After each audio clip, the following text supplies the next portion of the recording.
क्या बात है।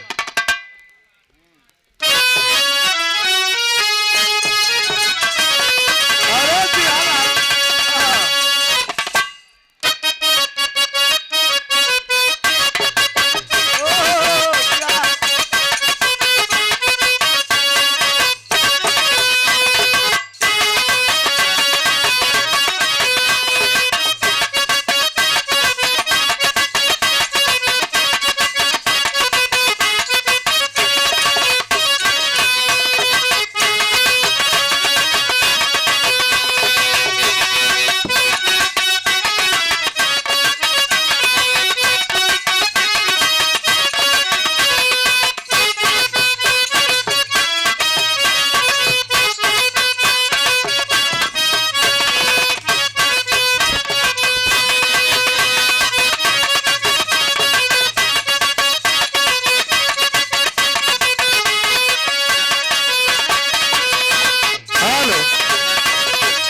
वाह,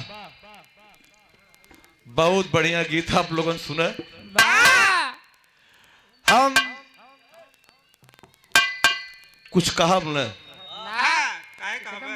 हाँ, लेकिन इतना जरूर काम कहें कि अगर बात पे बात अगर ना कहा जाए तो बात रोवेली,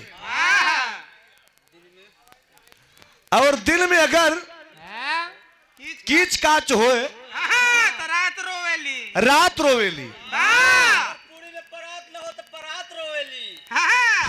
जनमास में दुल्हा ना हो तो बारात रोवेली। कैन आन के लोखरिया सगुन बताओ और अपना कुकुरे से निछवाओ। हम तो ये सोचे कि उम्र दराज है बाबू, काबा के बेटवा गावा तू हमार तो हो चुका, तो हार सब पे चलत है बाजार। हम देखिए, अगर अच्छे ढंग से बिरहा को दर्शाना चाहोगे तो 10 मिनट 20 मिनट बिरहा दर्शाए ना पाओगे। भरपूर बिरहा के आनंद दे खातिर थोड़ा समय चाहत है। हम तो एक बिरहा गाय के आपको समय दे दिया, लेकिन बाबू आप तो चापा दो बिरहा। अरे भाई उनका समय हाँ, लड़का जाएंगे ठगत है। लेकिन कहें कि अब हमारे सब चापे को हमका सब चापे देंगे।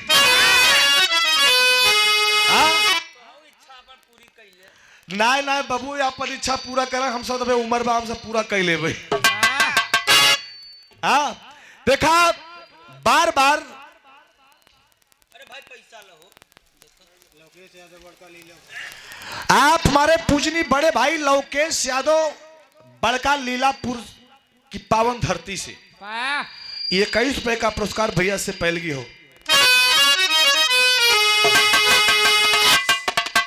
बार बार एक फरमाइश आवत हो। अब भैया चाचा कई बार कहे ना यार महाभारत की सुनावा। देखा अगर बिरहा वो चीज हो कि अगर धसाई के गाय देबत करेजा पसीज जाई। बिरहा वो चीज हो अगर धसा के गा देबत करेजा निकल जाई। हमें आशा ना पूर्ण विश्वास हो कि करे पहले जो बिरहा हम गाए हैं एकदम शीशा के तरह समझ में आई है।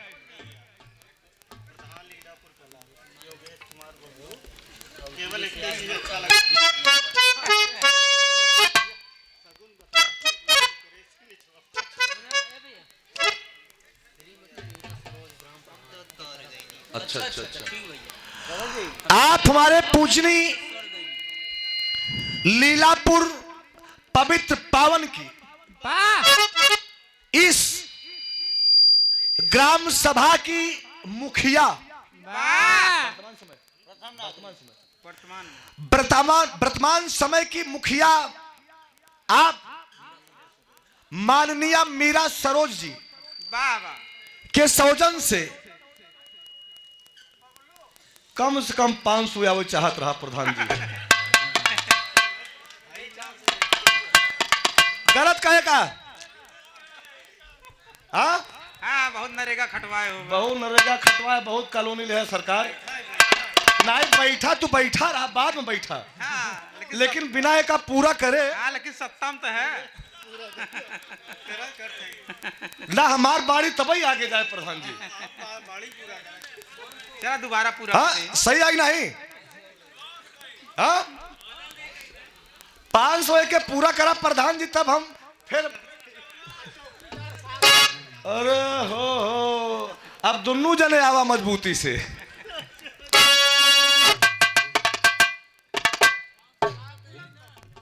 अरे क्या बात है हाँ प्रधान जी चला 2 बार में दे ही ना हाँ एक बार नायक निकलत है कि पागल है अशोक यादव का जुबान खाली वो लीलापुर के प्रधान से हाँ हाल ला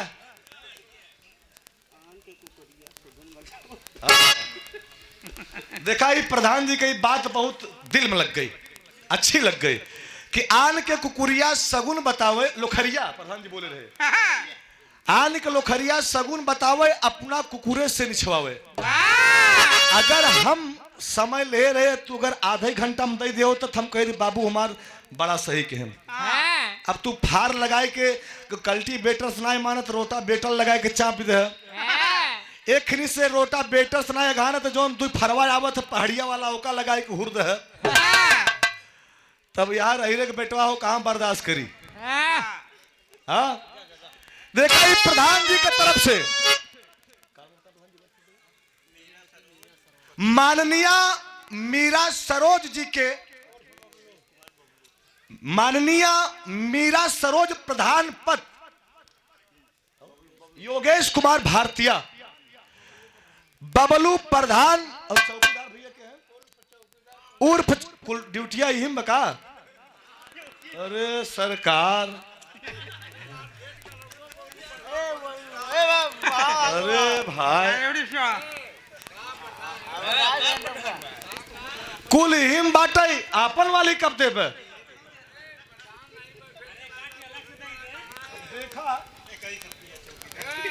नहीं ठीक बा उनका हम ना काबे आप हमारे पूजनी बड़े भाई जालिम यादव पवित्र पावन लीलापुर की सरजमी से 51 रुपया पहले की हो देखा ही आप पूजनी कुंदेलाल चौकीदार बाबूजी के सौजन से 21 रुपए का पुरस्कार देखा प्रधान जी उनकर पगार हमके पता हो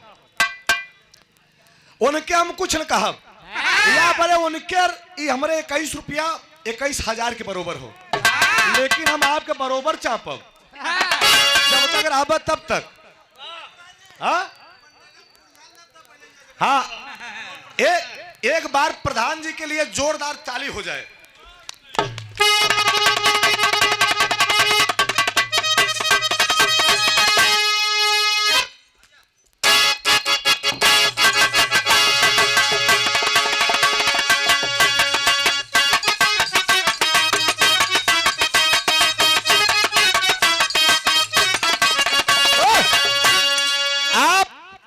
सपा के कर्मठशील नेता आनंदी प्रताप वर्मा आपके सौजन से 101 रुपए का पुरस्कार भैया से पहले की हो हमार समाज बहुत पीछे जाता हो लेकिन ऐसा कार्य करा कि देखा जैसे आनंदी भैया तैयार है अपन धनुष बाण लेके वैसे आप लोग आवा लाइन में लेकिन हम बिरहा के बहकाइब ना बिरहा के हम बहकाइब ना बिरहा के एक बार फिर जवानी पे ले चलब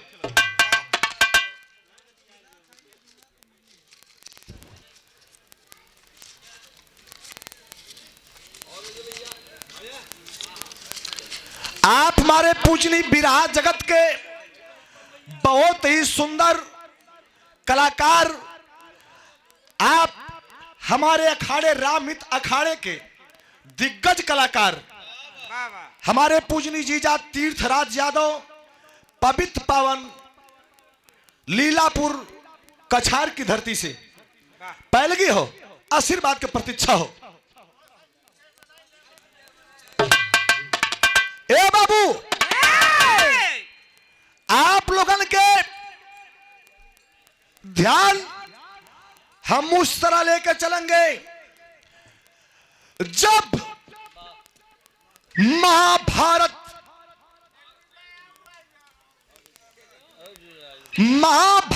के मैदान में कौरवों की सेना और पांडवों की सेना आमने सामने। कौरव पांडव के नहीं देखे चाहता है और पांडव कौरव के। लेकिन ए पंचो जितना समाज बैठा हो, जितना जने बैठा है, ये चारे जने खाली बैठा रहा, अगर जेकर मन न लगे तो हमारे तरफ से कोनो रोकथाम नहीं हो। लेकिन अगर चारे जने बैठा रहा ती हमार घमंड ना विश्वास हो बिरहा जमा दे। खाली शांति से सुना।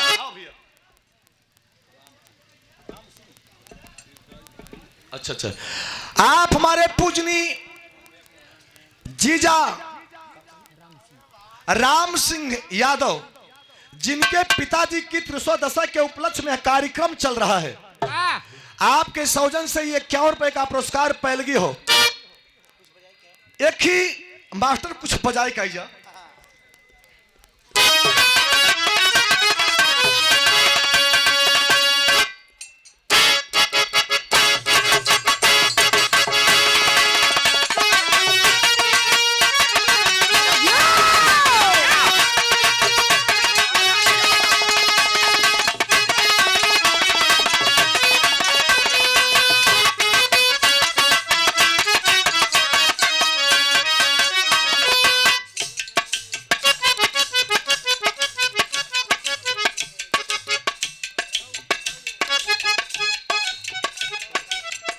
आप हमारे पूजनी बड़े भाई आनंदी प्रताप वर्मा, युवा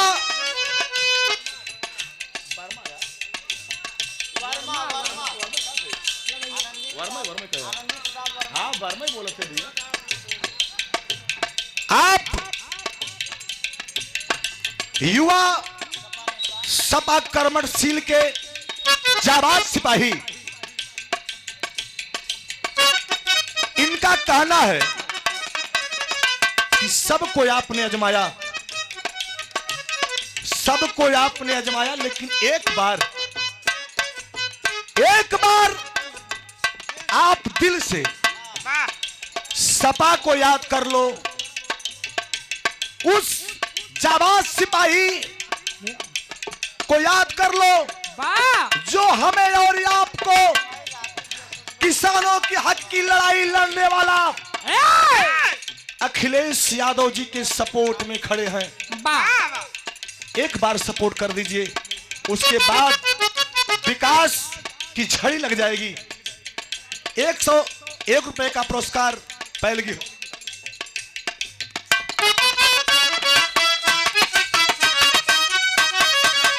दोनों दुल्हन के पिया गौना लियाई के ठंडी में चल गए परदेश, और जब ठंडी चभक के आई बाबू तो दुल्हनिया याद करत हो।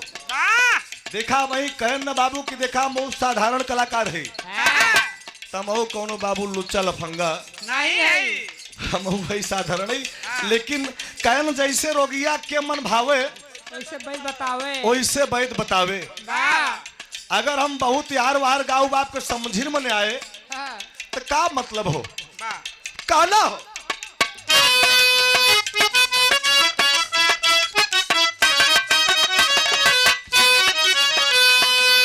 बड़ा याद आवे पिया का प्यार कइल,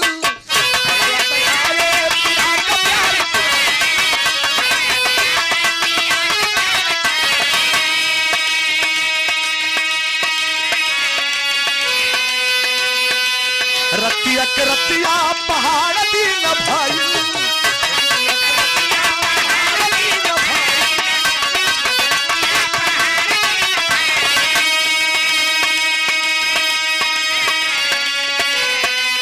बड़ा याद आवे पिया का प्यार कइल, रतिया के रतिया पार दिन भइल का कहीं हमरा करे जलाल दार के का कहीं हमरा करे जलाल दार के दिलवा ले गइले राजा सोतल मुखार के दिलवा ले गइले राजा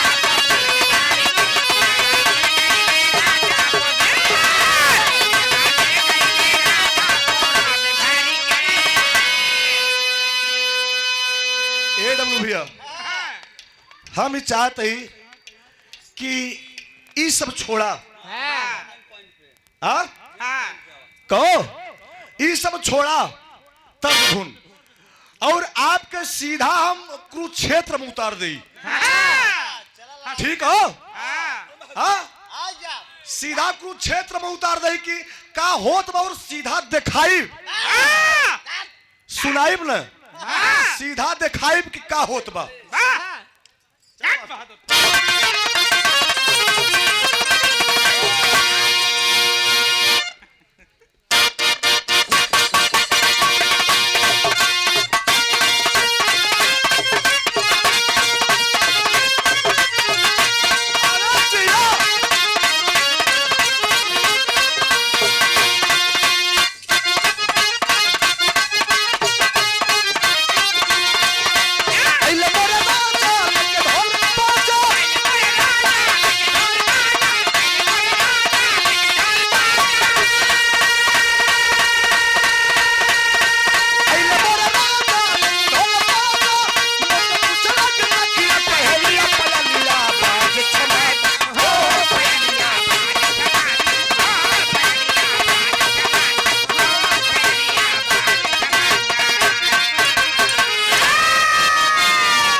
जोगिया मोहरा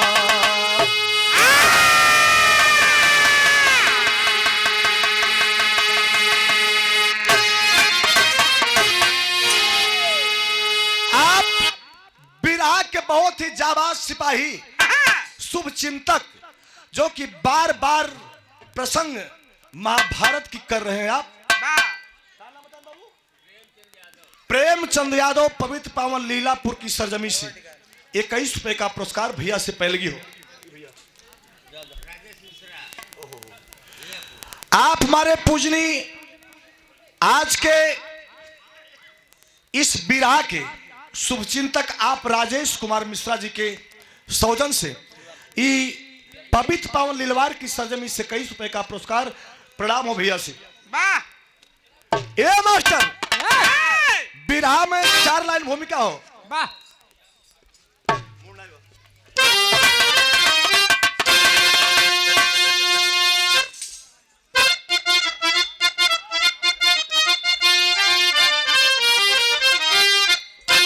छोटा मुन्ना राम सुंदर पाल पवित्र पावन लीलापुर की सरजमी से माई शीतला करे दिन दुना रात चौगना हो बेटवा कहाँ पाया 20 रुपया का बुड्ढा भगवान करे डीएम कलेक्टर हो जा। हाँ माई बाबू के नाम रोशन करा लाल हम गवैयन के पास ऐसे पड़ के कोनो हथियार ना हो बेटवा।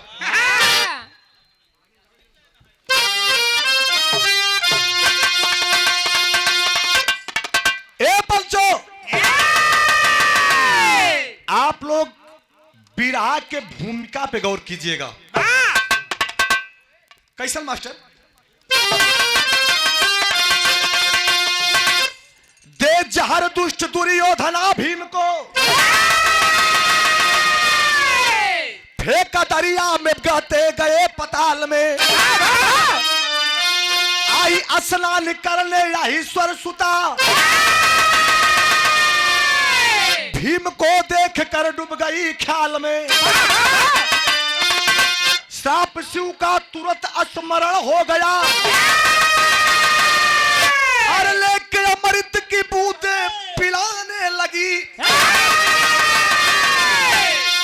ले जा भवन पति बना कामनी अपनी खुशियों की सपना सजाने लगी।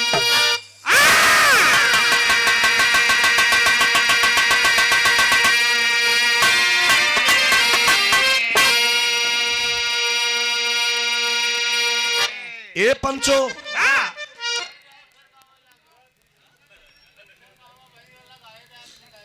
अरे भैया कहाँ सोआ है?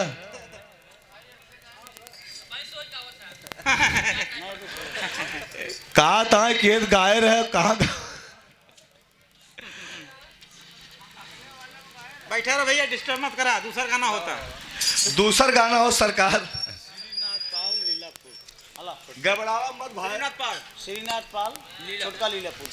आप हमारे पूजनी बड़े भाई श्रीनाथ पाल छोटका लीलापुर की सरजमी से ही 51 रुपए का पुरस्कार पहलगी हो। भैया ये महाभारत हो। आप महाभारत जिन फाना भैया हमारे के बीच में। हाँ खाली सुना प्रेम से कुछ जिंदा तू वाह बल्कि अगर कम हो तो हम से ले जा।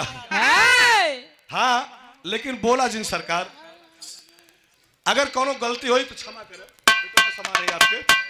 कहना हो जब कौरव और पांडव की सेना आमने सामने भिड़ी है, युद्ध जो है वाह शाम हो गया, सूर्यास्त हो गया, युद्ध बंद हुआ। उस समय की बात थी जब युद्ध सूर्यास्त होता था तो युद्ध बंद हो जाया करता था और सब जो दुश्मन रहा करते थे सभी प्रेम से एक दूसरे से मिलके भाईचारा से रहा करते थे। लेकिन जब युद्ध का समय आता था तभी युद्ध करते थे। ए पंचो, दुर्योधन ने किया क्या? क्या किया? उसने छल से आया और ए भैया ए दोस्त, ए हम सफर, ए नौजवान साथी, भैया अरे यार भैया वो हर बतलाए सरकार हमारा रोजी रोटी चले तो पेट के सवाल हो। हाँ पेट थोड़ा डिस्टर्ब हुई, हम सब घबराई लगी थी ना। तो दुर्योधन ने जब युद्ध समाप्त हो गया जाके भीम के पास बैठ गया। प्रणाम भैया, आशीर्वाद मिला, खुश रहा। जोन की दोनों जने में कटा जुझ हो। लेकिन दुर्योधन के दिमाग में पाप था, वाह मन में पाप था। उसने कहा कि भीम भैया बहुत दिन हो गया साथ में जलपान किया जाए, बहुत दिन हो गया साथ में जलपान किए। हमार विचार हो कि आवाज साथ में कुछ खावा पिया जाए।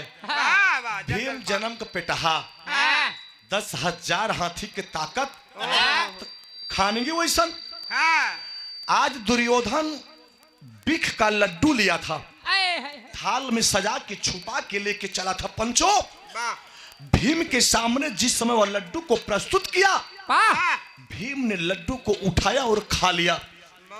कुछ देर के बाद भीम इस दुनिया को छोड़ के चल बसे। कहानी पे गौर कीजिएगा, भीम इस दुनिया को छोड़ के चल बसे। आज भीम की लाश को एक बोरे में भर के पाताल लोक में वह दुर्योधन फेंक देता है। तो शेष नाग के बिटिया जेकर नाम कवि जी रति बताए। रति शंकर भगवान के बहुत बड़ी भक्तिन। प्रतिदिना 108 फूल रति चढ़ावे। खुदा ना ख्वास्ता एक दिना एक फूल रस्तवा में गिर गया, थाली में सजाई के लेके चली, एक फूल रस्तवा में गिर गया। जब शंकर भगवान के मंदिर के समीप आई, पूजा करने लगी, फूलों की गणना की तो 107 फूल, लेकिन एक फूल उसी मंदिर से उठा के रति ने शंकर भगवान को 108 फूल बना के अर्पण कर दिया। शंकर भगवान क्रोध से लाल हो जाते हैं।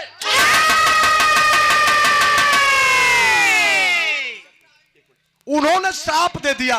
वाह कहा ए रति, हे, मैं तुझे श्राप देता हूं कि जैसे ते हमका बासी फूल चढ़ाए वाह वैसे तो का मुंह भतार मिली मिली। आय, हाय, हाय।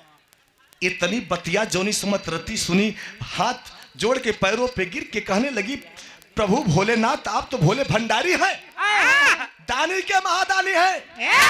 शंकर भगवान ने कहा नहीं, वाह जो हो गया तो हो गया, कहना हो।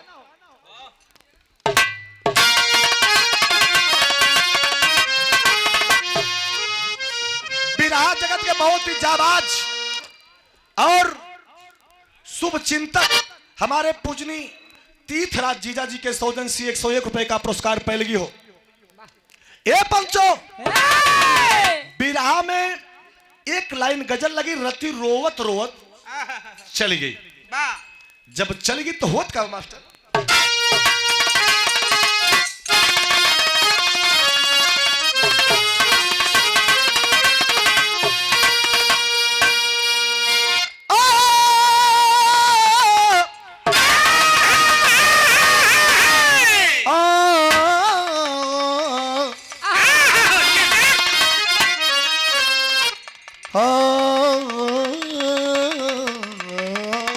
क्या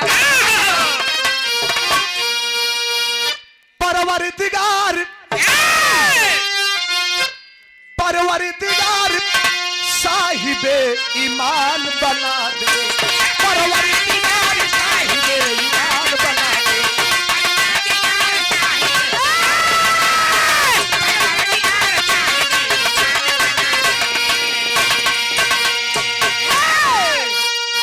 परवरदिगार साहिबे ईमान बना दे।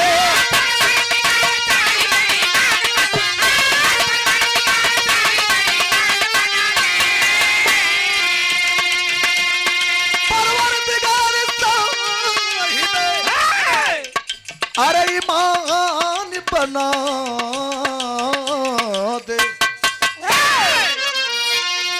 कलमा पढ़े जो सच्चा मुसलमान बना दे। लेकिन ए पंचो, कबीर जी भाव बड़ा सुंदर लिखे। का? का अरे मधुकर कली विभोर भय परियोग का देश में, मधुकर कली विभोर भय परियोग का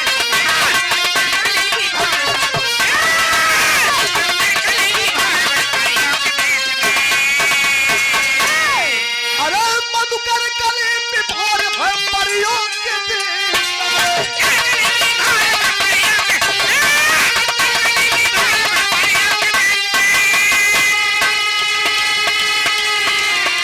अरे मधुकर कली विभोर भय परियोग के देश में, मधुहोश मंजरी हुई मध के समय। ए पंचो, आप लोग कहानी के समझा कि कहानी बा कैसन नजम का शुरुआत होला।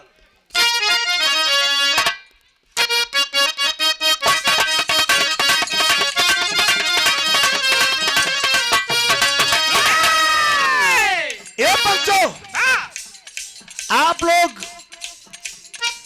आज ए बाबू यारो ध्यान दे, आप लोग नजरिया कि जब तक ना मिले नजरों से नजर, आराम से, जब तक ना मिले नजरों से नजर, अरे सिंगार अधूरा रहता है।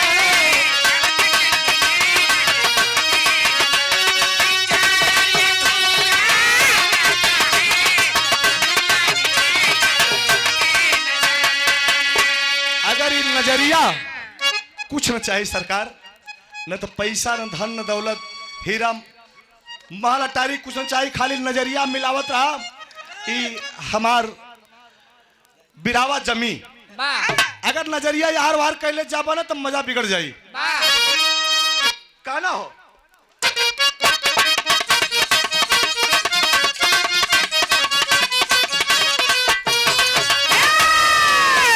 आज जवन भीम के लसिया के वाह ओहो जय हो। इस भारत के जाबाज सिपाही, आप हमारे पूजनी बड़े भाई भारत माता के रखवाले। आप अगर आप सीमा पे जागते हैं तो हम घर में सोते हैं। भारत माँ के सपूत है। भारत माँ के आप ही सपूत हैं। धन्य है वो माँ वाह जो आपको जन्म दी। उस माँ को मैं बिरहा गायक अशोक यादव पार्टी सहित बार बार प्रणाम करता हूं।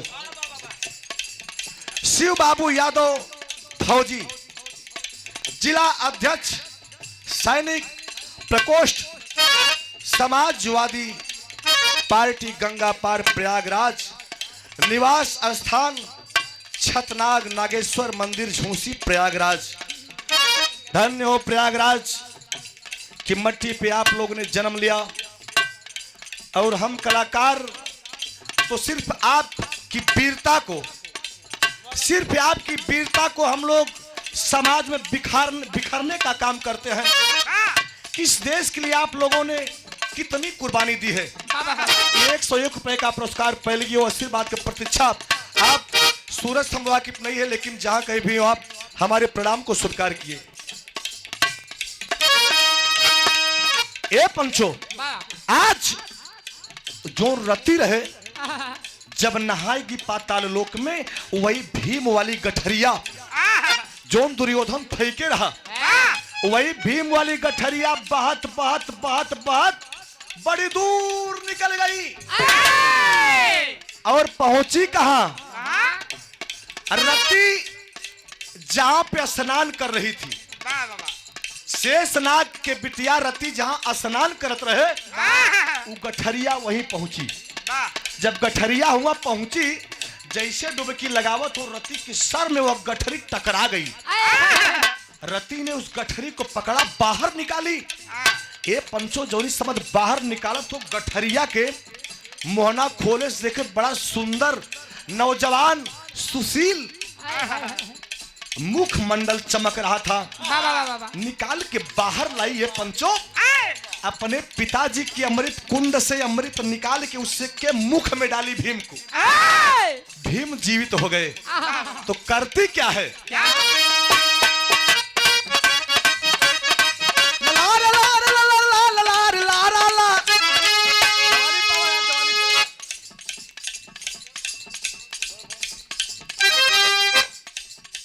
आप हमारे पूजनी बड़े भाई अजय कुमार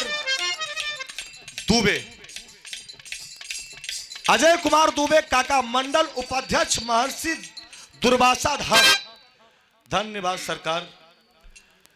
आप ही लोग ब्राह्मण पूज्यवान, जितना वर्णन कर लिया जाए सरकार सब बहुत कम है आप लोगों के सामने। आपके द्वारा भारतीय जनता पार्टी गंगा पार प्रयागराज निवास लीलापुर खुर्द कोटवा प्रयागराज की धरती से ये 4 रुपए का पुरस्कार पहलगी हो।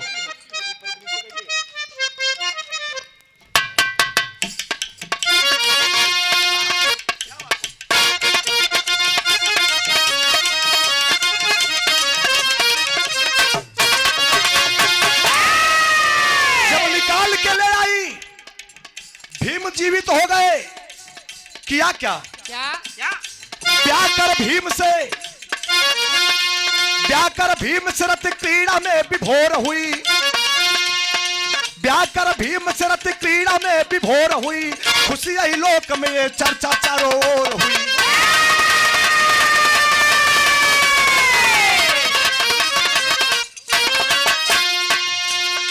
त्रिशूल मार के सुयमृत को निचोड़ लिया। शिव के साथ में संग्राम वह बिजोड़ किया। त्रिशूल मार के सुयमृत को निचोड़ लिया।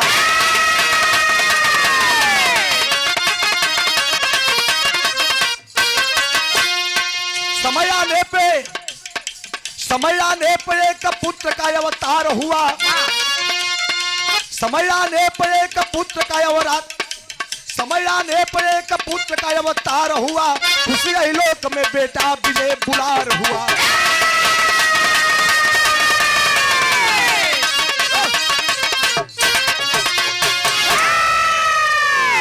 ए पंचो, आप लोगन कहानी के समझला। वाह वाह वाह आज जब रति भीम से शादी कर ली, समय बीतने लगा, भीम और शेषनाग के बिटिया रति साथ में रहने लगे। जब साथ में रहते रहते समय गुजरा तो रति गर्भिणी हो गई।